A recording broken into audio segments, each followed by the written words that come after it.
are you doing? I'm Ria Burston and welcome to the Up Yours podcast.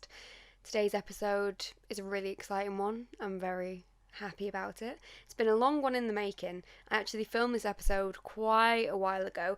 So I spoke with Emmanuel Kojo back in April, potentially. I can't even remember, it's been that long. And we're now in September. How the hell is 2021 nearly over? That's what I don't understand. It's gone well too fast. All this pandemic crap and everything else in between. But anyway, it's a bit of shit. We don't need to talk about that. So, today I have for you Emmanuel Kojo. He is an amazing actor. He's got a brilliant voice and is just all around an amazing human. We had a really lovely chat. We actually didn't end up speaking about a few things I was meant to be, and looking back, with it being the first one I ever shot, I kind of, had that hindsight thing where I wish I'd have asked more about different things, but I just kind of want these to be more of a chat than anything, so I didn't want to push, and I didn't want to make it seem forced, because nobody wants that. So it's a very candid, very chill conversation about life, about love, about our hopes for the future and the theatre industry. And we spoke a lot about how Emmanuel got where he was and what that was like going through drama school. And it was just a really lovely conversation. His energy and positivity is just absolutely insane and very contagious. So I hope by the end of the episode you feel so uplifted and so just inspired, because I know I did after speaking with him. So I'm going to stop blabbing on now, because you don't care about me. You want to see him, trust me, you do. So enjoy, and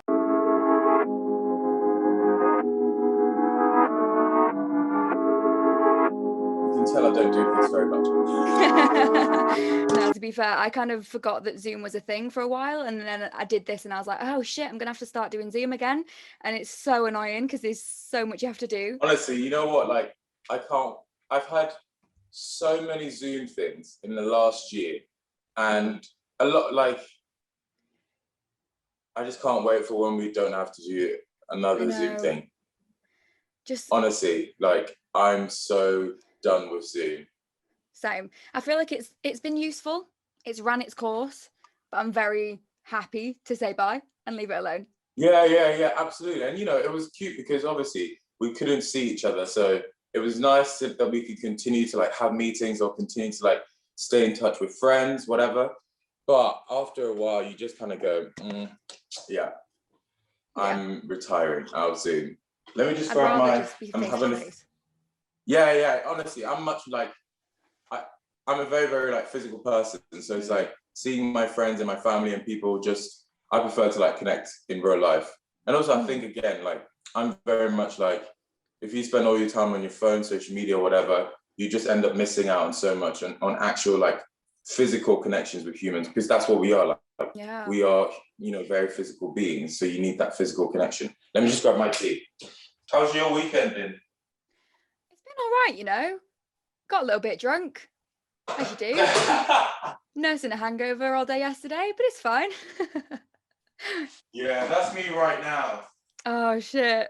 Well, you're dealing with it very well, I have to say. That's why I'm having 3 ginger tea. They're a lifesaver. I used to live off them. Yeah, honestly, like right now, because also I'm supposed to like, so on a Sunday I meet my friends who live like in Chiswick, and we all go for like a Sunday walk like along the river. Nice. So it'll be a wholesome Sunday after the week that has just been. Nice. Bit of time to relax. Go for a nice little walk. Yeah. Nice. Well, how have you been anyway? I don't want this to all become about like just talking about work and like all that kind of stuff, but obviously you've just had a massive announcement and I'm so excited. I am like, we found out like what, 6-7 months ago. I think we found out in October, November time is when we were auditioning, and then found out then. And it's one of those things like, you just want to scream about it, but you can't. Yeah. And like, I think Disney were very much like, look, we're going to do this properly. And they had everything like sorted out, and you kind of go, you have to obviously respect that, like any job, but you just want to scream about it. And then when it happened on Friday, I think was from Friday up until now. I think it's been non-stop. I'm not surprised, because the amount of kind of like, obviously it's got so much attention, which is amazing, and so much on social media and all that kind of stuff. How's it been, especially because if you've known about it for so long, is it weird to now be like, oh, everybody else knows about this massive secret that I had? Like it kind of is, but I think I'm just glad that we can finally kind of share it. And especially because Courtney and I went to school together. Oh wow. Who's my belle? Like, she was my housemate at drama school when we lived in first year. Yeah. Oh, what but the are thing the is, like, odds? I know, literally, and since we've graduated, we haven't really seen each other. So then to kind of like find out and have like meetings together, like just the two of us and whatever, and then the photo shoot was the first time I'd seen her so we graduated 7 years ago. Yeah, so seeing her at the photo shoot was the first time I'd seen her. It Jeez, was that's amazing. And I mad. think, yeah, it's crazy. It's especially because like when you train with so many people, like there were 63 people in our year, which is the most they've ever had, and I think they've never done it again. But different people go in different ways, and like my close friends were all still close. Like there was a handful of people that we were all just doing our thing, but like we get together when we do, and it's like nothing has changed. And I genuinely know that they're going to be my humans for life, if you know what I mean. Yeah, that's so But like good. Courtney is lovely, and I haven't seen her for so long. So it's nice to go on this journey with her. Yeah, I can imagine, especially after going through all that together. Like, training in itself isn't easy, and then to come out of it No, and it then be isn't. cast in such a huge thing. Yeah, and I remember like I didn't have the easiest of times whilst I was training, because I feel like I was also a very, very different person, because I didn't come from like a theatre background. Like I went to St. Peter's in Levenshulme, like Bellevue, then I went to Pendleton, but I was going to play like American football professionally. I played for Manchester Titans. Wow. And that's what I wanted to do as a career path. And then it was my teachers at Pendleton that, like introduced me to drama schools. And I can remember in my first year, it was my second year of auditioning that I got in, because in my first year of auditioning, Artshead and GSA came up to Pendleton to audition us. And then I went down for like the recalls, but they both told me to come back the following year. So I ended up going to UCLan for a year in Preston. And then after UCLan, I then auditioned just for Artshead. And then I got in, but I was like, I need funding. So I was very, very honest with it, because I was like, my mum at the time was working as a cleaner. So she was not gonna have the money to be like, yeah, here you go, son. Yeah. Is 15 grand. Yeah, it's 50 grand a week. So I was very, very honest, and I said, I need funding. And I think they then asked me to audition for the Angelo Weber Scholarship, and genuinely, I think without that scholarship, I couldn't have gone. So like, I look back at that and the foundation, and they're still in touch with me throughout my career. And there are so many people who have helped me get to where I am and like where I want to go, because I feel like you never, I don't know, I'm maybe it's just me, but like, no, it's not just me. I think it's like many of us. You have your goals, and then you constantly keep working. You constantly, and your goals and dreams keep changing. Yeah, because I feel like if you set yourself like, oh, when I get to this point, I've made it. And if you do that, there's a chance that even if you get you'll be disappointed. Yeah. Yeah, you'll be so dissatisfied. Yeah, because I don't think there is a thing as made it, personally. Because even people who are like, the top, they're still like, oh, I want this. Or maybe some of them are like completely satisfied, but we love what we do. And we're very, very lucky to do something, to build a career in something that we love. So I always go like, how my agent works is you set yourself a 6-month plan and 6 months target, and then you put in things in place to go and work towards those goals. After the 6 months, you review, and what, like, if you've achieved them, great. If you haven't, why? What do you need to change for the next 6 months? And we carry on working like that. And I started that. Like, I genuinely think if I hadn't done that at the start of the pandemic, I wouldn't be doing this job. Wow. And do you think that's something, have you always kind of been like that in terms of setting goals and things? Like I've always been like that in terms of setting goals, Yeah. but in terms of the way I work now, no. So the way I work now literally came from the pandemic. It's definitely Right. been one of the things where I'm very, very like I'm wild enough and whatever, but like when it comes to work, I'm now very, very different because I'm very focused on like what I want and going to get what I want. So then that means I then have to lock myself away and do the work that I need to do to then achieve those things, if you know what I mean. So Yeah. it's definitely like I look back and I say to my friends all the time, like this pandemic has been one of the most like transformational periods of my life. Yeah. Because it really forced me to kind of get rid of a lot of things for the better. I feel like a lot of people I've spoken to feel the same because obviously what's happened is horrible and so shit and so much just pure shit has happened because of it. But in a way, I think it's let a lot of people, particularly those in creative careers or in this industry, really look inward because it's one of them where you're constantly on the go. I know myself, like before the pandemic happened, I had no time to really breathe in terms of like working full time, going to rehearsals, doing this, doing that, and constantly on the go. And then when the pandemic hit, I was like, I've got all this time and I have no idea how to handle it. But in a way, it's such a big blessing because it's let so many people change and adapt and let go of all the crap that they didn't need and move forward. But you know what? It's that word you said, like breathe. We were all forced to breathe. Yeah. And that's the thing where I look back and I go, like, that for me, like, there were certain events that happened before and during this pandemic, and every single one happened for a reason. And then we were all forced to breathe, and we were all forced to be with ourselves, our thoughts, you know, and really, for me, I would say, it was literally like a mirror being held up to you, and you were forced to literally look at yourself in that mirror, whether you like it or not.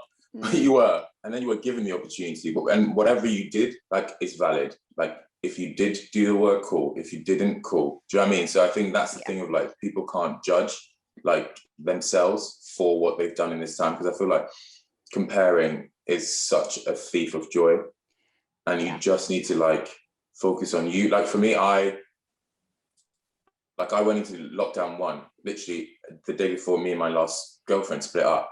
And I remember that being one of the most significant moments like in the last year, because it really, like, I think I was the lowest I've ever felt around that time. Yeah. And then I started like seeing a therapist, which was the best fucking decision I could have made.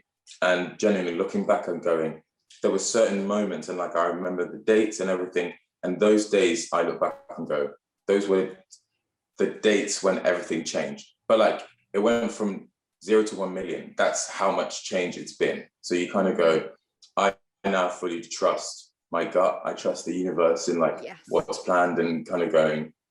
And I never have done before. Like I've never been, like I've always been Christian, but I've never been like spiritual until I guess the last year, and kind of going, I really, really trust that my path is my path and it's already mine. So I just need to be prepared to do the graft that I need to. But what's mine is mine, and I don't have to force it. No, 100%. And I think because it's so hard to make that first change as well.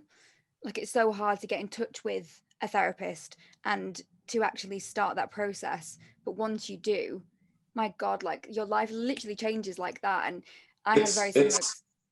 Go on. I was just going to say, I had a similar experience where I started life coaching sessions and did all this shit. And when you come out of it, it's like, my God, it feels like you had fogged eyes or like glasses on, and then you take them off and it's like, Jesus, I can see for once. Like, God. Yeah.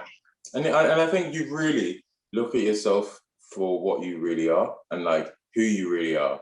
And I think I can honestly say, like, I think definitely the last 29 years of my life, I think I was definitely incredibly insecure, like everybody is. But I was ignoring it all. Yeah. And I was just like brushing it aside. I was just, no, it's fine. And I feel like I spent the last year really taking care of my insecurities, really taking care of my physical health, my mental, like all of it. And then you kind of go, wow, like fuck, like I've wasted so much time, wasted. And it's fine because it's not a waste, because like you did the best that you could with the tools that you had at the time. That's one of the things my therapist always says. Like, you did the best you could with the tools you had at the time, which is absolutely fine. But then once you do that way, you kind of go, wow, like I'm never going to go to that place again because I physically can't.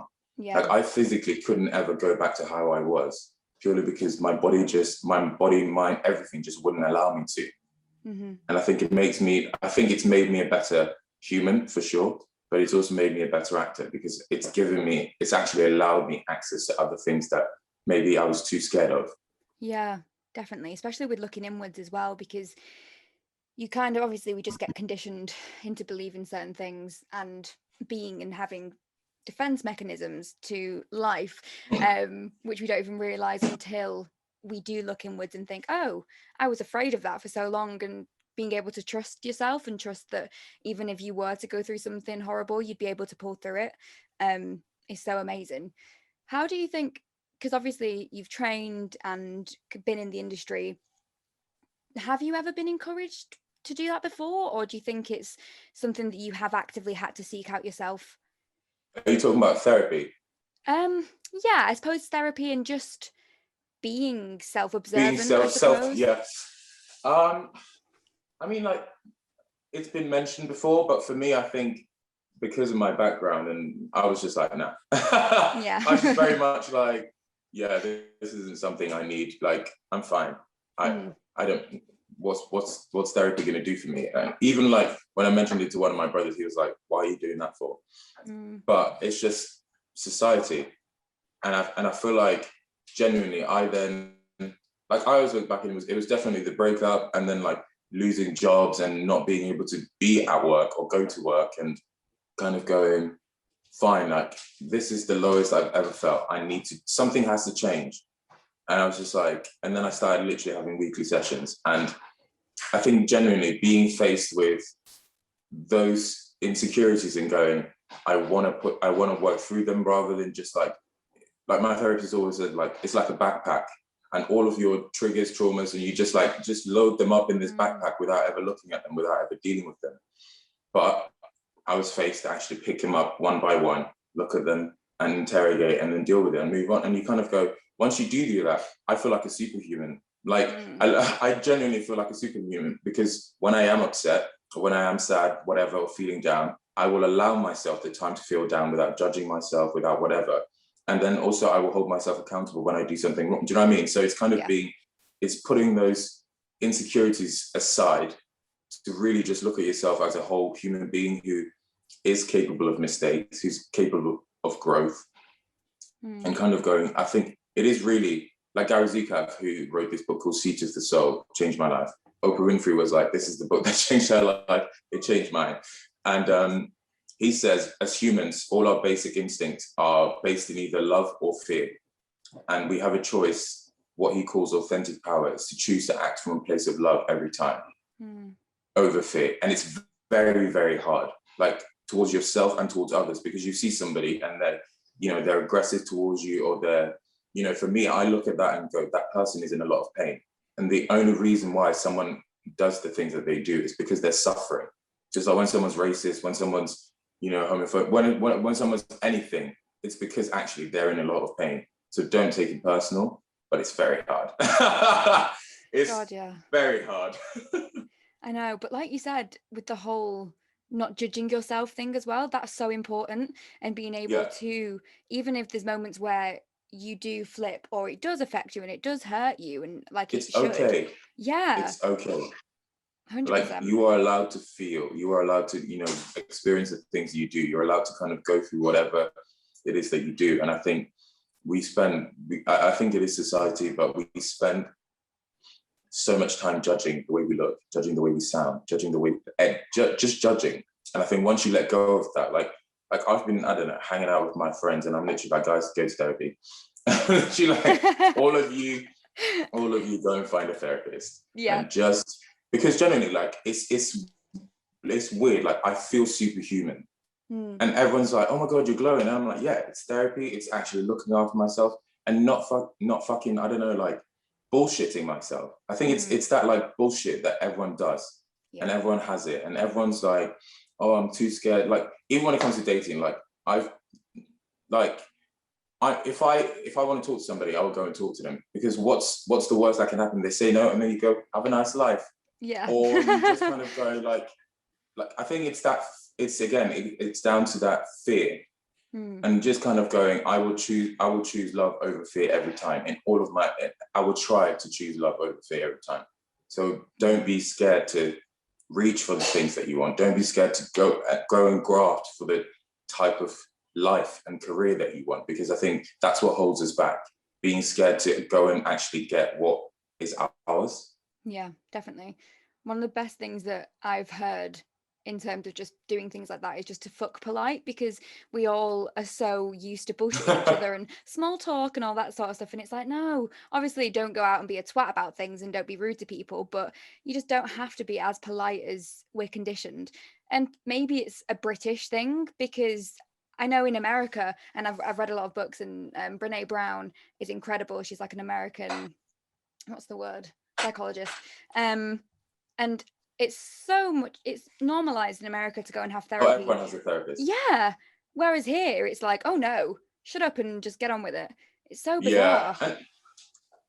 And it's so like I said to my friends, like, coming out of this pandemic, one of the worst things will be the mental health crisis, because I'm not gonna lie, so many people just, and especially now, because I think because people have slowly been allowed out, all everyone's doing is going out and getting fucked all the time. Yeah. So actually they're also not dealing with their issues. And I think the biggest problem will come, and the government has to do something about it.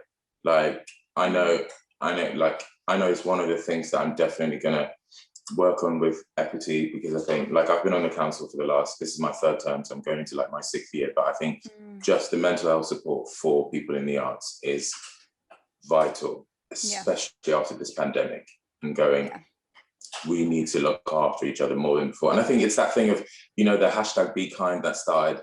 And I think like a couple of days ago, I don't go on Twitter very much, because I don't get it. I kind of also, I'm like, it's just a void full of like negativity, and not full of negativity, but a lot of it is people just, moaning at each other. And, this hashtag be kind started, and everyone's like, yeah, we need to support each other, once we get back to work. And then 5 seconds later, people are like tearing each other down. And I'm like, you know what? It's just not the space for me. Like, I will post the random things with like work every now and then, or if I see some people that I love, whatever, sure. But you won't catch me scrolling on Twitter. Mm-hmm. No. To be fair, you won't catch me scrolling on my socials in general, because I put like my notifications off, because I found myself like in lockdown at the first, when I was so low, like all I did was scroll, all I did was play video games, and like I just didn't do anything, and it was just such a waste of time. Whereas now I'm very, very much like, my day, there's always something happening, and there's always a little something towards my work, or I have time just to breathe. And I think it's one of the things that I saw, and like my friend shared it on Instagram, and it was what it said: don't confuse someone's free time with their availability. And I think after this pandemic, I'm very much like, I have to have time just to be by myself. Yeah. And that means I work and work and work, but when I need my time, it's just me by myself. And I don't want to think about work. I don't want to think about anything else but myself. And I think that's so valuable, because we do live in a culture that promotes pure just proactivism. Proactivity, that's what I'm trying to say. Yeah, we live in such like a hustle culture, where it's like you have to constantly be go, and you feel guilty for taking a day off or being on your own.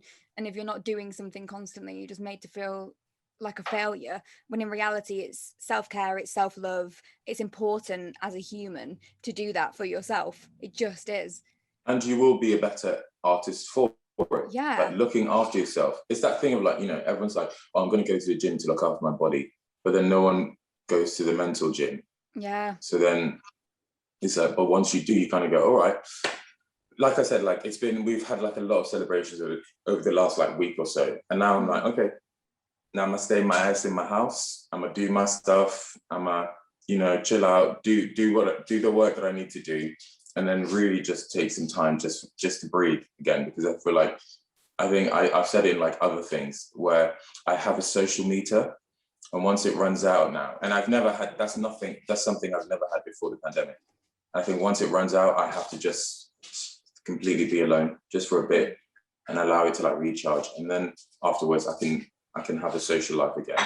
But I think that's definitely something I'm going to keep moving forward. Yeah. Do you think that's going to be, I mean, no one knows, but hard to maintain when the world opens up again and it turns a bit more crazy? Well, who knows what's going to happen? It will, but I know I'm very, very strict with myself now, because I feel like the last year I have, like I said, like I've literally changed so much in my life, and I'm still learning more about myself. I'm still learning more about, I guess, the people I had around me. Like one of the things my therapist said, she was like, you need to break down your friendships into 3 groups.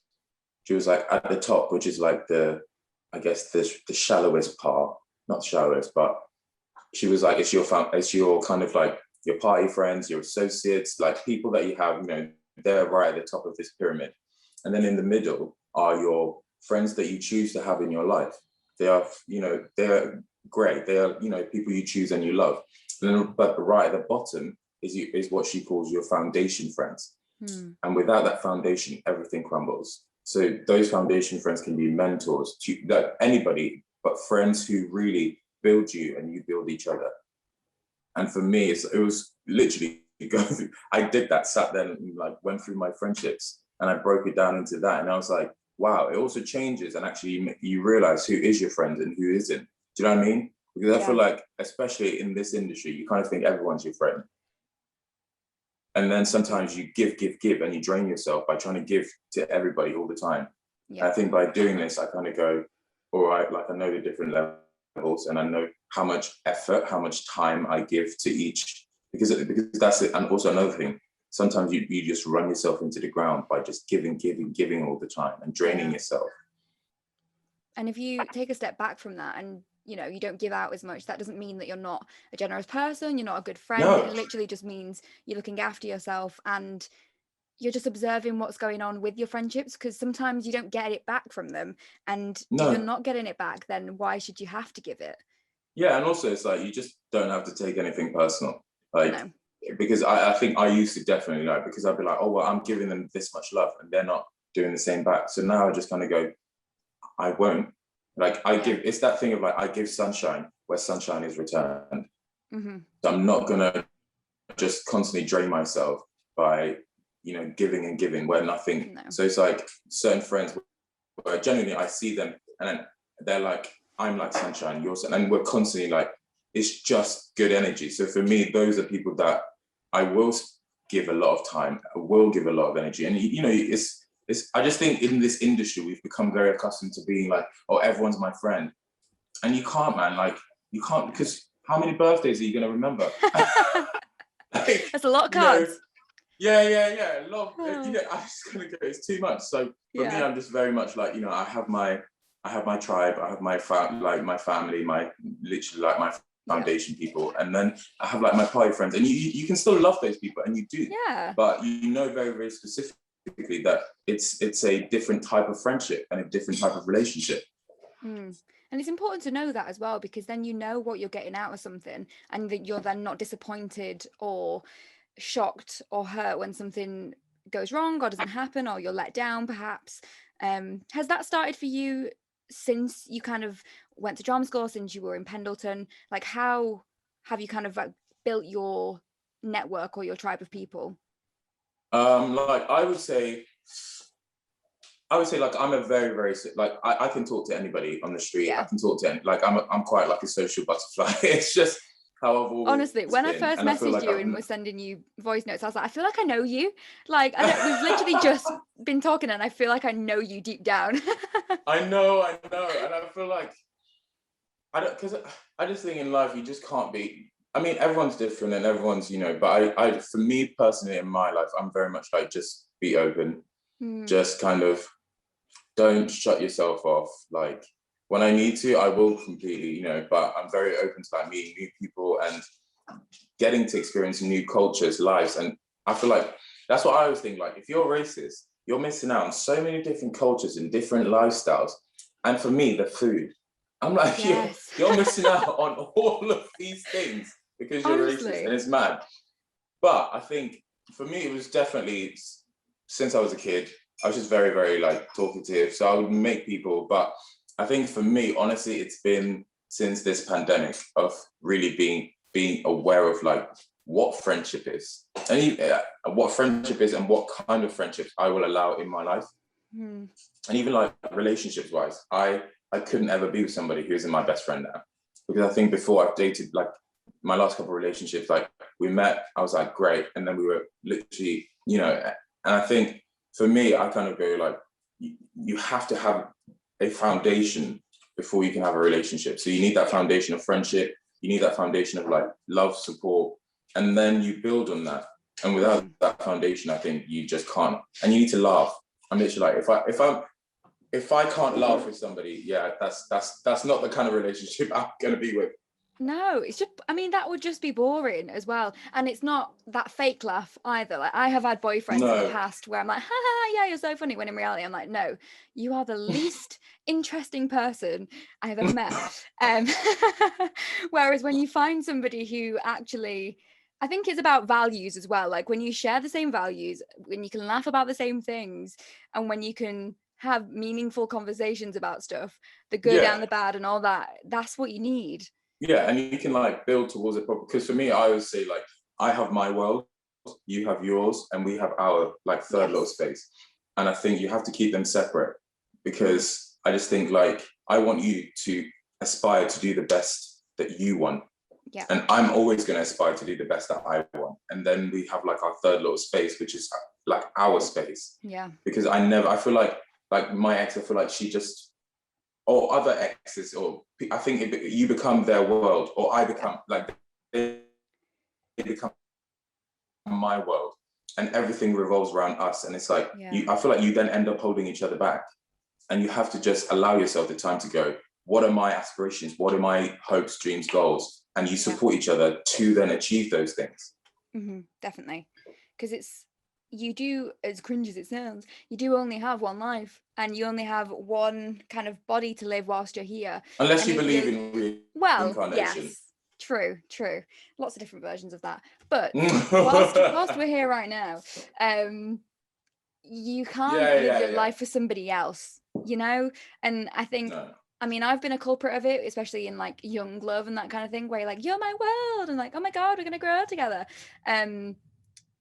But if you're not leading two separate lives and able to come together in the middle somewhere to talk about those two separate lives and to discuss what's going on and to have those goals, then you're going down a path for one person, but with two people. Like, you're trying to walk down a road together that you're meant to be doing on your own. And it's great to have somebody by your side, but if you're trying to share one journey that's meant to be for one, you end up losing yourself. Yeah, definitely. And I think that's the thing of going, you know what, I have to recognize in myself what it is that I need, because there's a difference between what I want and what I need. And I think a lot of the times, I don't know, maybe it's just projection, but I think a lot of people and relationships are just very, very like surface. And I think they don't support each other enough. They don't, and I think it's about really having a solid foundation. And I always think with that, like, I don't think I've ever had a solid foundation in any of my relationships. Myself, like me to blame, and not to blame, but it is what it is. But I kind of go like, now I go, it's very, very important to have that solid foundation before you can then build on it. And I think that kind of having that like love, care, and unconditional love. Because you have to, you can't, with anything, with friendships and families, like, but especially in love, you kind of have to have that unconditional love to want to see them thrive. Like, you want to have your girlfriend like thriving and doing what she wants to do, and being able to be happy. Do you know what I mean? Yeah, definitely. Especially when if relationships do feel surface level, there might end up being that level of resentment and things, particularly if you're in a similar industry or whatever, and it's like, Yeah, oh, yeah, I'm not doing that and you're doing that, and vice versa. And to have somebody, like you said, who you can be unconditionally in love with, you will then hopefully end up ultimately just being constantly happy, or not yeah. constantly, it's not And I should say most that, but importantly as well, be yourself. Like somebody yes. that like I'm weird as fuck. And like I would never change. Like I feel like with me, I am 100% me all the time. Hmm. And I'd much rather be weird than be beige. Like Yeah, it keeps me, do you know what I mean? And yeah, and just I think being comfortable enough to be honest with yourself and then in turn being honest with them. And I feel like that's when you will know when you yeah, can be 1,000,000% yourself and they love you and you can sit in silence and you can sit making all the noise. You can, do all of like, I think people are scared to have it all. And I believe you can yeah. have it all. And that's why people are like, oh, no, no, no, I can't. No, no, no, you can. Like, Mm. because what you give is what you can get. Yeah. So, And I read something recently that was about kind of perfectionism and how it's ruining modern relationships, because we're all, especially with social media and everything, we're all so used to striving for perfection and wanting the best. And so relationships aren't lasting as long, or feel shallow, or don't feel as meaningful, because people never want to settle for anything. When in reality, if you throw yourself into something, if you do feel like you've found someone you can be yourself with completely, you can have it all if you know your worth and if that person knows their yeah, worth, because then you have boundaries and you have expectations, but also no boundaries, judgment for that person. boundaries, boundaries, boundaries, and Mm, not moving your boundaries. And I think no. it's also that thing of what you said. Like, I think relationships now, because everyone thinks the grass is greener because Mm, we have social media, because everyone's like, oh, well, people think, and I think when you talk to people who are much much older, like back in the day, they would write a love letter to their partner. They would get it in a couple of weeks, and then they'd be like waiting for them. And it's yeah, like it's proper romance, like yeah, proper romance, and people literally like you. It was real. It was. Whereas now, I think it is a lot of it. It's just like very superficial. Like I'm such a hopeless romantic. I'm getting married in the south of France, whether she knows nice. that or not, but that's what's happening. And I'm Yeah, like when I'm in love, I'm like in love. yeah. But it also takes me a very, very long time to get to that point. And especially now because I'm like, I have certain boundaries in place where Mm, I just physically can't not. Like I just physically, if those things aren't there, I just won't do it. And it's why I've no. stayed single this entire time. I feel like I've met some people where I maybe could have ended up being like, if I was the old me, I probably would have been with somebody or certain people by now. And I think I'm turning 30 this like in August. And I just think I'm not gonna be with somebody where I don't feel like I can build something Yeah. proper. No, and it takes time as well. Like, It I does. think, People rush. yeah, like you said, with the whole, like, back in the day where they'd send letters and they wait for the phone to ring for weeks, like that was effort, that was real waiting, patience, and putting the time in. Whereas now we're used to it being so immediate, and so like, well, if I'm not in love after 2 months of meeting you, then something's wrong. And it's like, that sounds a Also, it's bit that effort. mental. Yeah, Mm, also it's that thing that you just said about like effort of going, actually, like they knew they were wanted. And I think because people are so insecure nowadays, people can't yeah, be straight up about how they're feeling. So like, especially it's like when people are like, oh, it's a casual thing. You can say to them it's a casual thing, and they'll be like, yeah, yeah, it's absolutely cool. But in their mind, they're trying to change it. yeah. But they're not honest enough to just be like, actually, this isn't something that I want. Mm, And I feel like I'm very, very like um, just very, very honest. If this is what I want, I will tell you this is what I want. If it's more, I'll be honest because I'm not scared, because I'm not worried about that. Like, what is the worst that can happen? Just yeah, be honest with yourself and then honest with the other person yeah. about what you want. Yeah, and it doesn't, I mean, you can correct me if I'm wrong, but it doesn't sound like you necessarily need another person either, like, which is No. so important. Like, you know your worth and you know what you want, you know your boundaries, and until that person comes along, you can go through hundreds of people that might not get it to find that one person, and that would be fine, And it's you worth know? it. And it's absolutely worth it. And it's Mm, kind of, I like I love dating. Like I love meeting new people all the time. Like I love going on dates, whatever. Mm-hmm. But I definitely kind of go, I also know exactly what it is.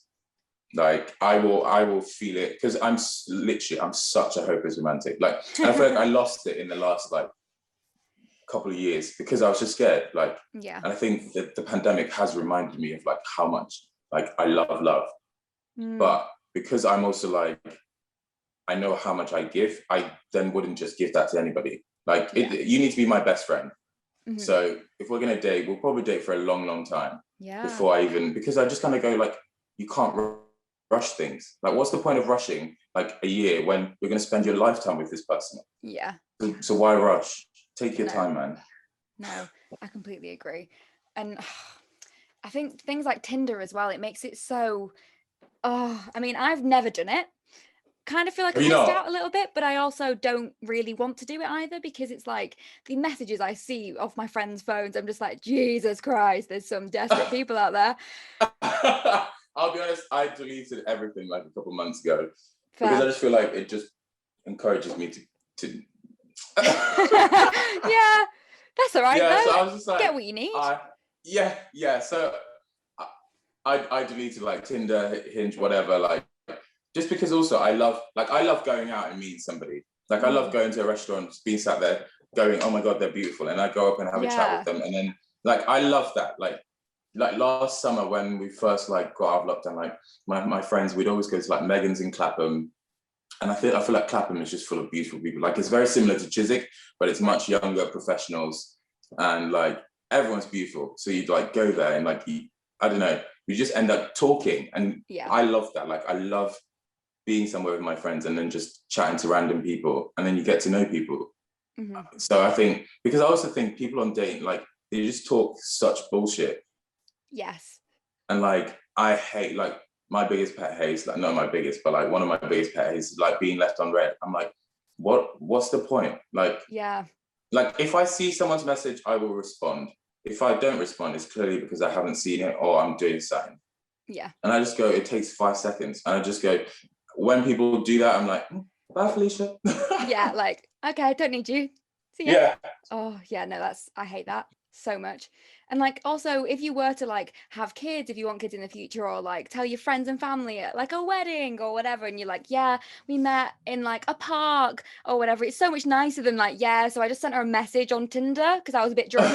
Like, do you know what I mean? Like, it's also, do you know what? Like some of my, like some people I've met, they met on Tinder and now they're married, and you know. Oh my God! But wow, they just, yeah. So I'm like, it works for some. It works, you know. It's a personal thing. Like whatever works for you works for you. But I'm just like, Tinder just encouraged me to be a hoe. So I'm like, it just I don't need that. yeah, that's fair enough. I don't blame you. No, never done it.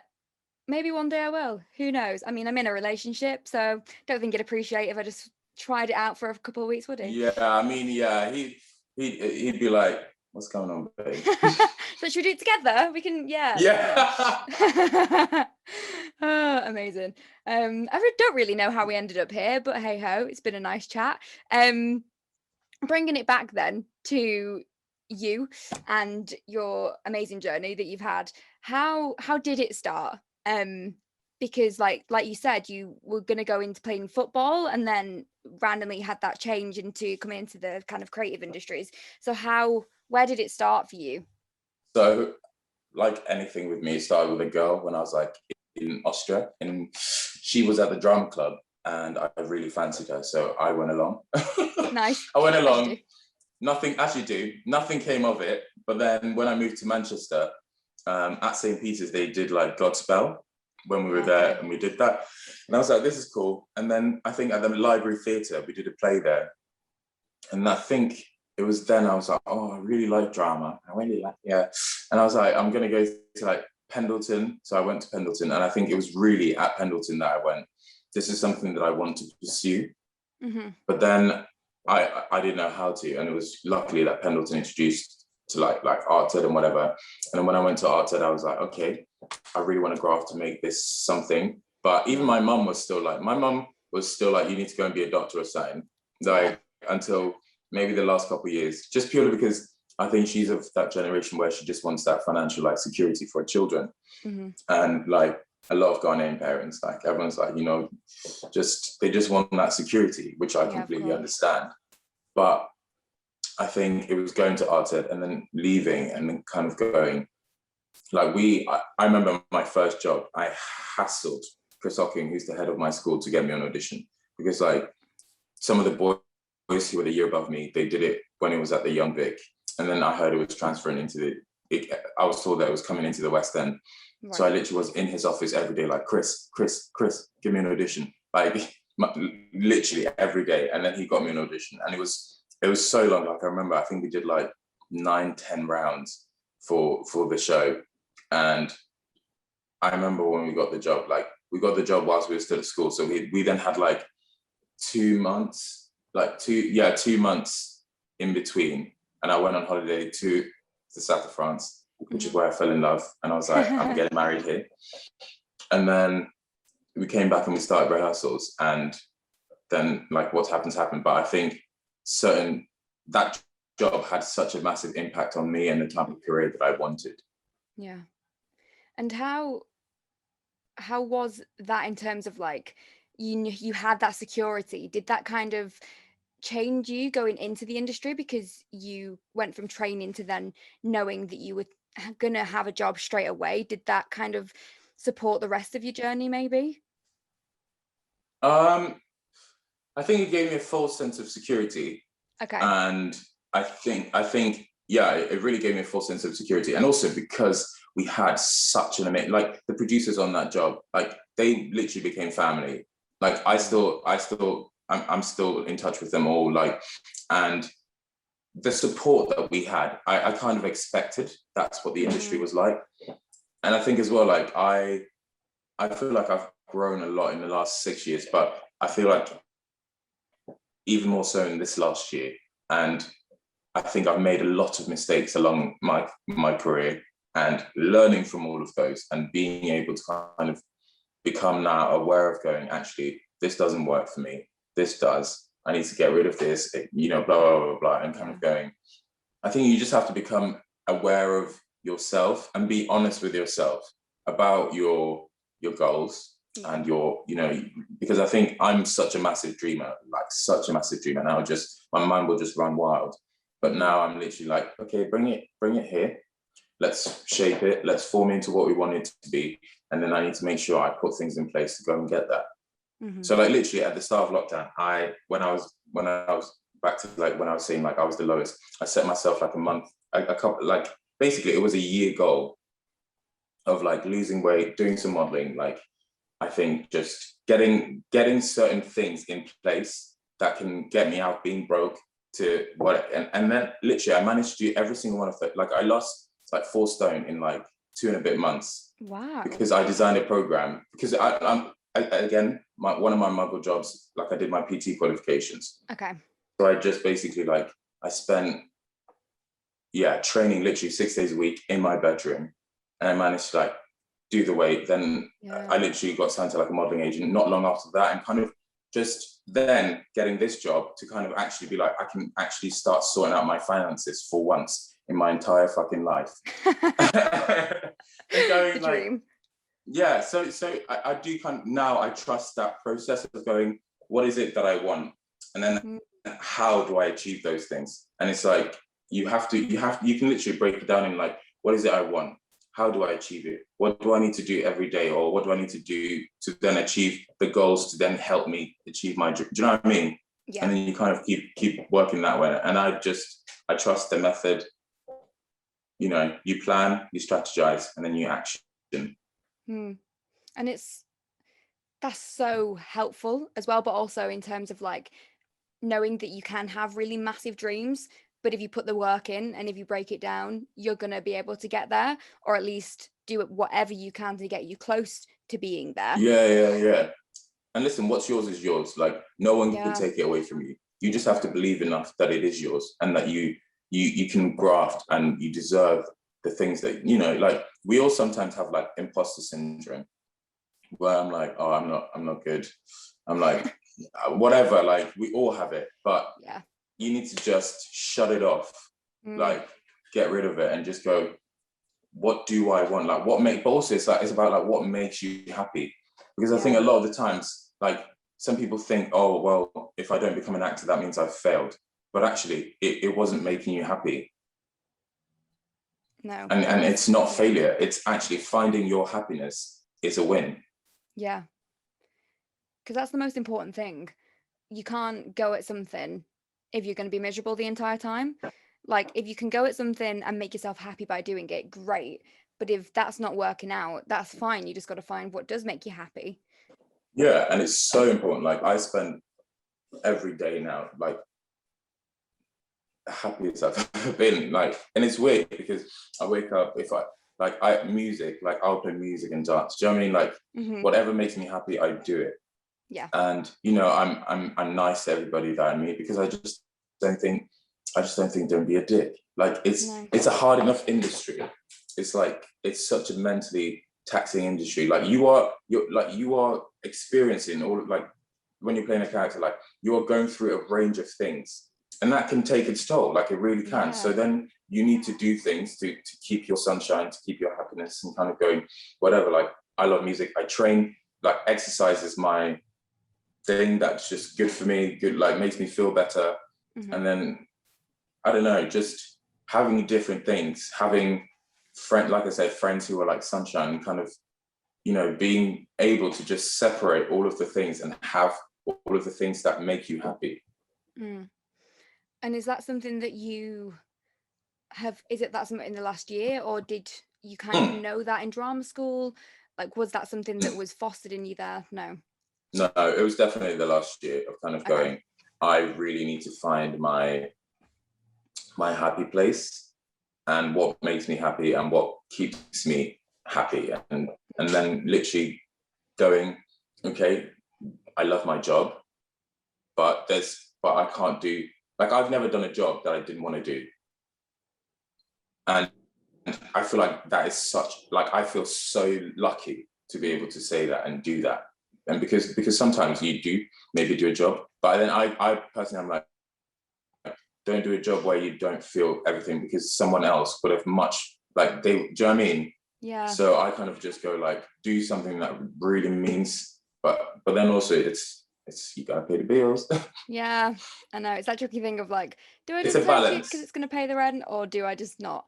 Yeah, like, the balance is so important just in general, but also as an artist, because you've got to know what's going to make you tick and what's going to make you be able to get up the next day and do it all over again and all that kind of stuff. Yeah. Like, I love what I call, like, broken characters, because, or like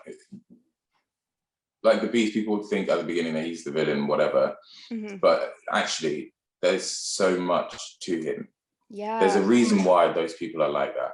Like, I prefer those characters to, like, the nice, like, I don't know, because I just think there's always a reason why those people are the way that they are. There's always a reason why the darkness is within them. And being able to explore that, you kind of go, like, when we did Oklahoma, like, normally Judd is the villain of the show. But in our version, like, people were confused. People were like, oh, well, actually, I thought Curly was, because he basically, like, mentally abused his boy. And you kind of go, yeah, that's what we wanted, because it isn't just one dimensional where that's the villain. That's, so I think, I don't know, for me personally as an actor, like, I love that kind of stuff. I always want to play the baddies. Yeah, because I mean, there's so much going on in them as well. Like, because you have all the stuff that might have happened that made them the person who they are, but then they've got potentially have a completely different exterior as well that they're putting on for people. Oh, massively. And it's that thing of, like, we all have a social mask. I feel like I removed that in the last year. Like, because I just felt like I had to, because it was draining me. It was really draining me to be fucking feeling shit and then going, like, I'm cool. Yeah. I can't do it. I'm like, if I feel shit, my face don't lie anymore. You will see it on my face. And I'll be like, guys, I'm just going to duck out. Do you know what I mean? Yeah. Because it's draining. It's draining to, like, keep up this facade. And also, like, if I don't like somebody, they will know, because I won't be around them. My energy just doesn't allow me to do it. No. And that's not even a bad thing either. Like, you can't go around pleasing people. Like, you don't owe anyone anything at the end of the day. And Yeah, if they're not your people, then they're not your people, and that's absolutely yeah. fine. And I think it's a lot of like Mm, two-facedness in this industry. I find it more in musical theatre than in any other place. yeah. But I'm just like, if you don't like somebody, don't pretend you do, and then bitch about them behind. You know, it's like, come on, man. Like, Mm, don't message me being like, oh my god, I'm so proud of you. A couple of years ago, you literally were. You know, I'm like, it's just pointless. I just don't fuck with it. I'm like, I would treat everybody with the same respect that I meet everybody. But mhm. you like, once you fuck that up, you fuck it up. I don't. Yeah. That's it.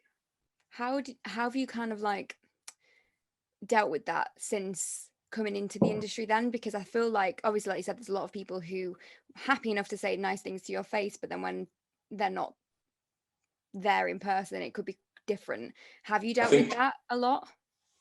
I think definitely yes, and I think it really used to affect me. Like, it used Mm, to really get me down, but now I don't take it personal because it's not about me. It's their mm, projection. It's their like whatever. Like, you don't need to take it on you. Like, my friend says, like, if people throw poison at you, you have two choices. You either turn that poison into medicine or you take that poison into your body. So mm, it's absolutely down to us, no matter what people do, say, whatever. Like, it's down to us to then not take it personal and not taking their stuff, and it will go back to them. If you don't take yeah. their poison, it's going to go back to them. So for me, I think it used to really, really affect me, and it used to like really get me down. And I think now I'm just like, look, do your thing. I'm gonna, like, I focus on my lane. You focus. Like, don't compare yourself. You know, do you know what I mean? So it's just, and support. Do you know what? Create an environment where actually you're happy for a stranger that you don't fucking know. Yeah. Like, like I love to see people winning. So I'm like, I'm never gonna, like, if I audition for a job and someone got it over me, like, cool, mate, that was yours. Hmm. Like, mine will come. You like, do you know what I mean? Everyone will have to, you know. So it's just, I don't know. For me, I'm like, I just support and I wish everybody, you know, all the fucking success, because it's better Yeah. environment that way. So I'm not gonna sit there and bitch about somebody, because I'm like, what's the point? Because again, that could just be, that is my projection on somebody else. No, 100%. Because you never know what's that person's genuinely like. And you also, there was a quote and I can't remember it, and that's going to really annoy me, but basically along the lines of, when you meet somebody, you only meet that version of them in that moment. Like, their Yeah, yeah, friend will have a different version of who they are in their head. Your mum's going to have a different version of who you are in her head. Like, everybody in your life sees you in a completely different way, and it's mad, yeah, because then when you come across people who might not actually be nice to you. It could be a case of they've not been nice to you in that moment, but they're the sweetest person in other people's eyes, and it's yeah, just yeah, yeah, yeah, yeah. so tricky. Exactly, and that's the thing where you just can't take it personal. You Mm, really just can't take it personal, and kind of going like, it's that thing. I think it was Tom Hardy, and it's his quote where he was like, one person, like, I live my life by this. Like, one person will tell you I'm the kindest, most loving and caring person, and another person will tell you I'm an absolute prick. Believe both of them, because he treats yeah. people accordingly. And it's true. And it's like, genuinely, I feel like one person will tell you, like, a lot of people will tell you I'm the nicest guy they know. And then there are some who won't. And it's also, I'm like, that is true, because you know what? We went through, and also I can hold my hand up and be like, cool, I acted from a place of insecurity towards some people. And I can acknowledge that and go, that was when I was at my insecure stage in my life, whatever. But I also think, like, you believe both of them, because we also constantly grow. Like, I'm not the same person I was a year ago. Do you know what I mean? So it's like, we've all made mistakes. Hmm. So again, it's that of like, just don't judge yourself, and, you know, learn from your mistakes, Yeah. but, and then allow yourself the time to just heal, grow. Like, and for me, it's like, with work, with acting, with anything, like, I constantly want to be better. Like, I constantly want to, like, I had a singing lesson a couple of days ago with the MD of our show, and we sang through the material for the show. And I was just like, I've got him, and I'm like, yeah, I want to like get on this, and like the notes that he gave me, and I constantly, like, because I want to be the best for me. Mm, Like, I want to be my best version of the actor that I can. Do you know what I mean? yeah. It's not about anybody else, like the best in the world. No, it's about the best me that I can Mm. be. And that's Because so before I was subjective. like, yeah. Because I think before I was like, no, I have to be like the best actor. No. It's like I need to be the best version of me, and then I have won. Yeah, definitely. 100%. And that's something that I think a lot of people either get or they don't get, um, which is a sweeping statement. But success is so subjective and so varied that you can't look at somebody else or look at yourself even and think, oh, well, I'm not quite there yet. Or, oh, well, I need like, and be really hard on yourself. Because in reality, just because somebody else is doing something amazing doesn't mean that you're not also doing Mm, something amazing. mm. And that's the thing again, is comparing. Just don't Yeah. compare. Don't No. compare. Don't waste your time. Don't like. It's literally what I can't remember what the quote is like. Comparing is the thief of joy or whatever it is. But like, it really is. Just don't compare your, because also it's not a race, it's a marathon. Like, don't compare your journey with anyone else's. Mm-hmm. And like, it's one of the things my agent says, like, she goes, what's your superpower?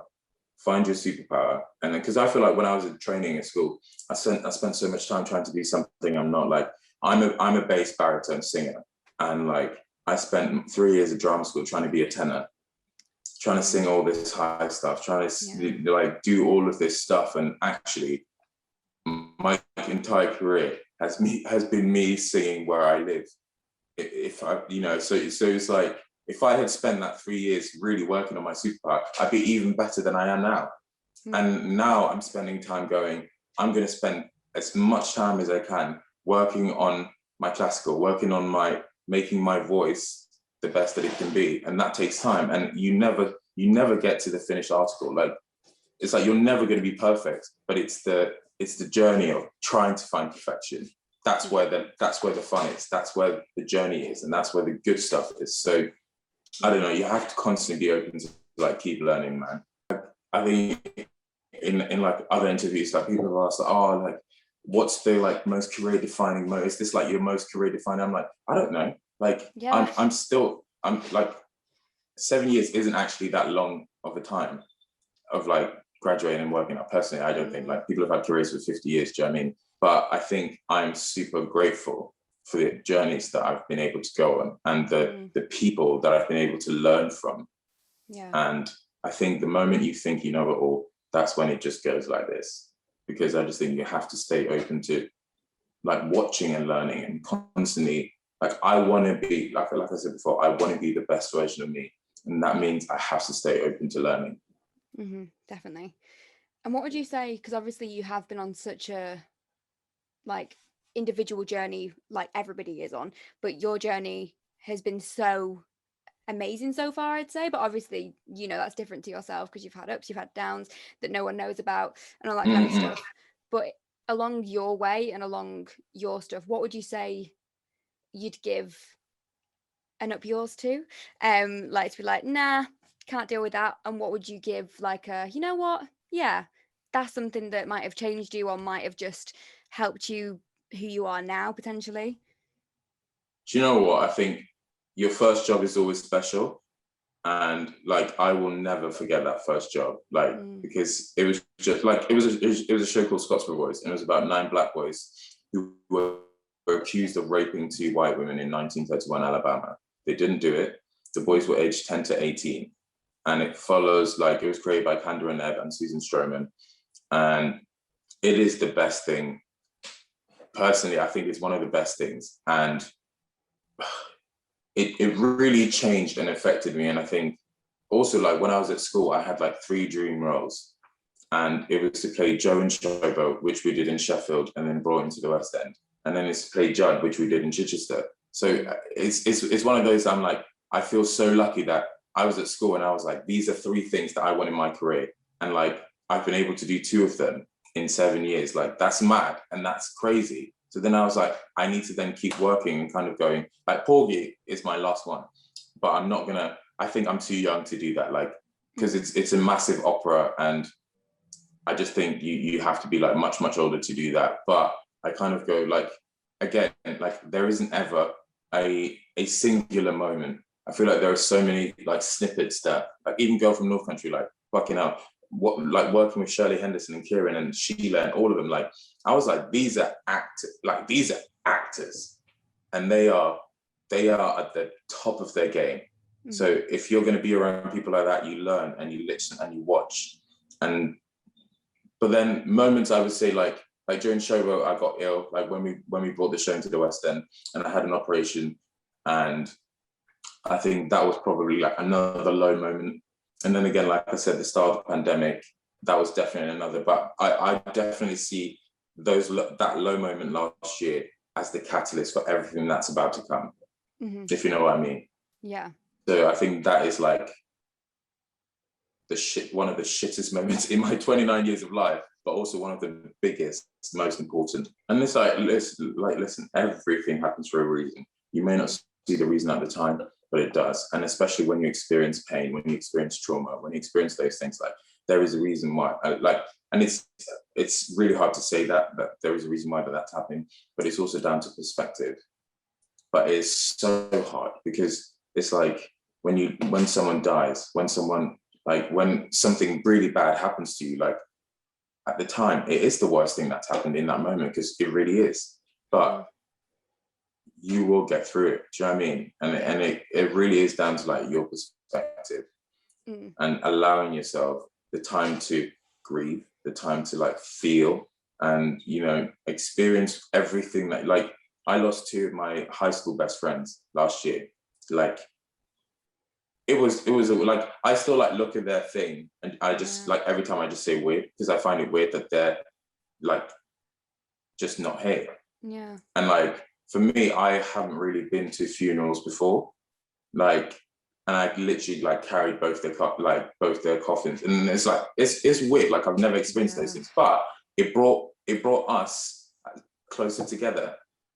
Like losing those boys, like brought me and my boys from Manchester like really back together. And like Daniel, who like he was one of my close friends when we were kids, but we all grew up, and literally we have become so close again from losing, our friends. And again, it's like as shitty as it was, but we have gained so much. And like boys from Manny, like we don't sit there and talk about our feelings. And we sat there after the funerals and we talked about like how everyone was doing. And I was like, what the fuck? I was like, what's happening?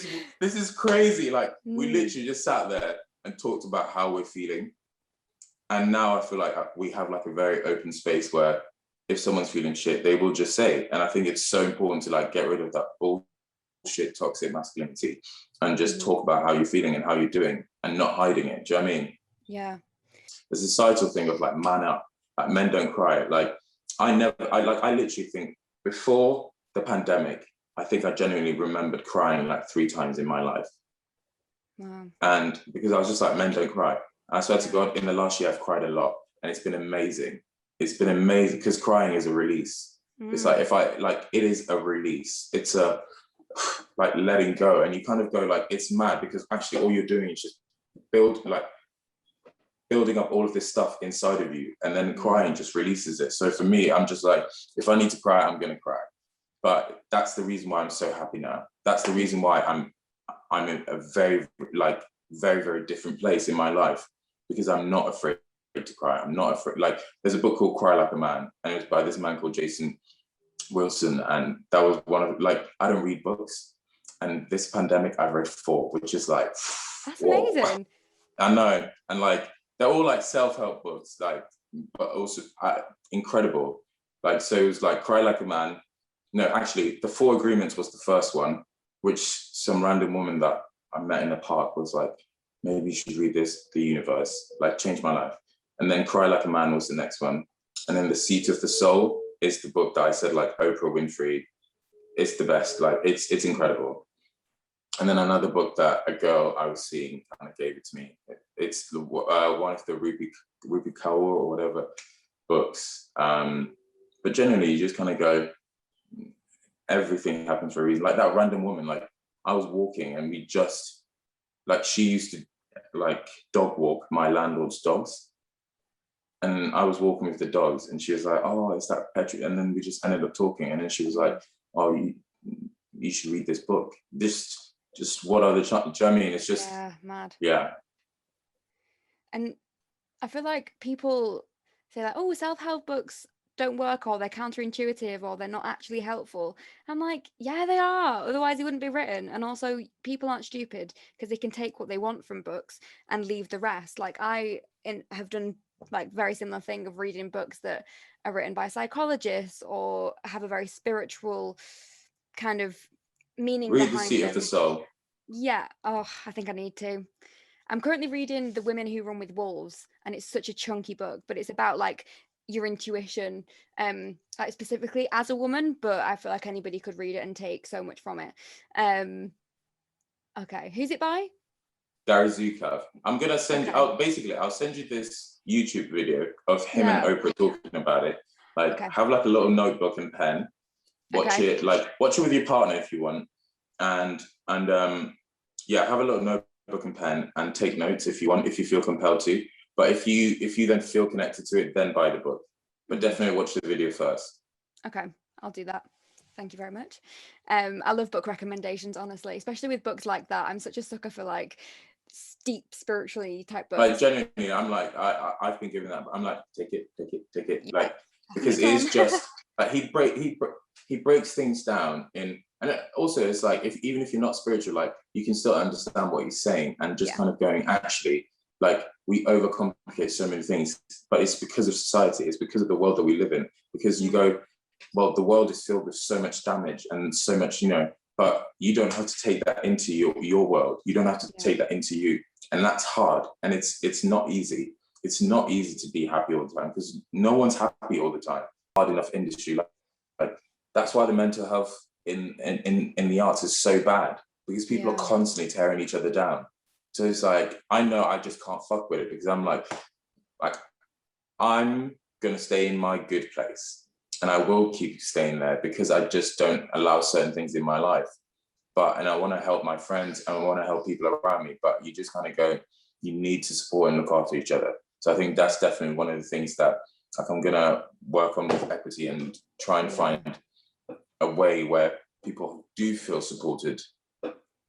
Yeah, definitely. I mean, I'm going to leave the article by this that you wrote with the stage in a description somewhere connected to this podcast because it's so important, and I found it so interesting reading and insightful reading and educational and also just like inspiring as well, because I think a lot of, obviously, with the racism and everything that's happened in the past year where it's brought so much to light, and obviously it's happened for so long and it needs changing, and everybody knows that, and it's never going to happen overnight. But the article And go on. the article you wrote, just the perspective you have on it, and like you said, attacking things with love and bringing things with love instead of fear, I think is going to be a way where maybe that will help to change it. But like you said in the article, where it's not necessarily about casting and looking at reviews and things and seeing the color there. It's just about that being within the industry and that being important, crucial, and completely accepted. And it's something, I mean, it's so important, so I'm going to link it. And Yeah, and I think congratulations you on that, know by the what, way. it'll be so interesting to kind of see if when the reviews are done of this show, if that is still a conversation that we're having, because you know everyone's like, oh my god, like you're the first Black Disney prince, and I'm like, that's amazing, but it's kind of like because kids like myself who like when I was a kid, I didn't see that, so it's going to be amazing for like kids like myself to see themselves like represented, but also it's like other people are going to be like, well, that's the reason why they're there, and I'm like, no, the reason why we are there is because we connected with something on that and they saw something that they wanted, like they you know, and I kind of go like for me it will never affect me if people are like, oh well, that's why. It's just not going to reach me. It can't. But that's because I'm secure enough in myself to go, I'm not the best actor, I'm not the best singer, but I'm there for a reason. Cool, I'm going to go and do my thing, and that's what happens. Like I'm not going to work, because what's the point? Like you're just going to waste your time being miserable over nothing. Yeah. And I mean, you are incredibly talented. I stalked you a little bit and I was like, Jesus Christ, like you are so talented. So like you say, like you know that about yourself, even if, you know, humble and you won't say it. But that's if people will see that, and I think even if there are reviews that look at it and be like, oh, is that a reason why is it like, and they only But see it's not. It's it again, from, it's their projection, it's their yeah, reflection, fine, 100%. and it's not. But again, that's why we created those guidelines, because we were like, Yeah. if fucking Quentin Letts goes out and talks shit again, I'm sorry, you're gonna have to lose your job, mate, because you can't keep like racism is not accepted. The same as like sexual like all of it, like it's not accepted, and you can't. So I'm just like, we've got to create like a safe space and a loving space, and you know, like we're not gonna fucking change the world. Like racism isn't. Personally, I'm like, we're never gonna eradicate it. Not in our lifetime. No. Like I would love to be like the dreamer in me is like, absolutely, we're gonna get to it. But the realist in me is just because it's like countries have been built on racism. Like so to eradicate that is an integral like historic like that's like, you know, it's within. It's easy to change surface, but when something is within, it's very, very hard to change it. And it takes a lot of self-work and self-awareness to change that. But it doesn't mean I'm not going to fight. It doesn't mean I'm not going to do so that my kids will have a better time. I'm so happy for you, and I feel like I know you for the past like 10 years and I haven't. I And know. I'm just so happy for you. Oh, thank you so much, man. Thank you, really. Thank you, man. I wish you nothing but the best, honestly. And it's been so lovely to chat. Thank you so much for giving me your time. No, thank you, man. And definitely when we're up in Manny, we'll catch up. Yes. Oh, I'm so excited. It's just a bit great, isn't he? Just a bit great. Oh, that was such a lovely conversation. Thank you again, Emmanuel, for coming on and speaking with me. I'm sure you're busy as anything right now, and I wish you all the luck and success because you deserve it. Doesn't he? Doesn't he? It's just great. So I hope you enjoyed today's episode. If you did, give us a like, give us a subscribe, give us a follow, whatever you want. You can find us pretty much anywhere with Up Yours, the handle, no offence. And yeah, that's pretty much it. Have a sick day and stay tuned for more. See ya.